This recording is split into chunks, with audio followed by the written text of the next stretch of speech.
Hi, my name is Lynn Markham. I live in Stevens Point, Wisconsin, and I wanted to spend a few minutes telling you how I decided to switch to an EV. First of all, why did I want to switch to an EV? Years ago I worked for the Amoco oil company, and from working for them I learned that people who work at oil refineries where we make gasoline and diesel are exposed to benzene, which is known to cause cancer. The same is true for people who work at gas stations or live near gas stations. I don't want to spend my money to support oil companies. I want my kids and everyone's kids to have a good future, a healthy future. So I've been interested in electric vehicles or EVs for a long time, but the question for me has always been, will an EV work for my family? I'm a single parent with 2 kids, and our family has 1 vehicle. It seems to me like an electric vehicle would be easier for families with 2 or more vehicles, so the electric vehicle could just be used for going to work and running errands. With 1 family vehicle, I wanted a car that would cover most of my needs and wouldn't cost a lot. I decided I would be okay renting a vehicle once or twice a year if we did long road trips. But the question is, would an EV work for all of our other trips? I started looking at charging station maps that are available on Charge Hub and other websites. I live in Stevens Point, near the middle of Wisconsin, and I drive to small communities in northern Wisconsin a few times a month for work using my own car. Not many charging stations up there. In addition, I don't have time to stop on my trips to charge for a long time. So did that mean an EV wouldn't work for me? I decided to look into EVs that also have a gas engine for backup, which are known as plug-in hybrid electric vehicles. In these vehicles, if you run out of battery charge, you run on gasoline.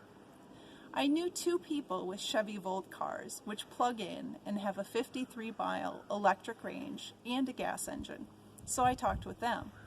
They were happy with their Volts, and one had owned their Volt for 8 years. I test drove a Volt and it seemed fine. It had good pickup, and I liked the hatchback and fold-down car seats, or rear seats for hauling skis, lumber, sleds, and more. I looked for Volts on cars.com and found about a dozen used ones for sale around Wisconsin. I went to a dealer in Plymouth near Sheboygan that had 2 2017 Volts on the lot. I test drove both of them and decided to buy one. I've been driving my Volt for 2 months now, and I like it. I plug it into my regular 110 volt outlet in the garage with the cord that came with the car. I plug it in overnight to fully charge the battery, and how often you charge depends on how much you drive. I've had to charge overnight in my garage about once a week. I've filled the 9-gallon gas tank once in the last 2 months, and I've learned that it's so easy to charge at home, and I don't need to worry about charging other places. In hindsight, I spent way too much time looking at the charging maps because nearly all of my charging happens in my garage. And this matches up with surveys of EV owners that typically find that over 80% of charging happens at home. You just open here, plug it in, and you're good to go. With my EV, I'm really excited that most of my driving no longer depends on gasoline. What do I see for the future of EVs? Well, I see more and more people buying EVs because they want to save money on fuel and be part of the solution rather than part of the problem. In some countries, over 50% of new vehicles sold today are EVs.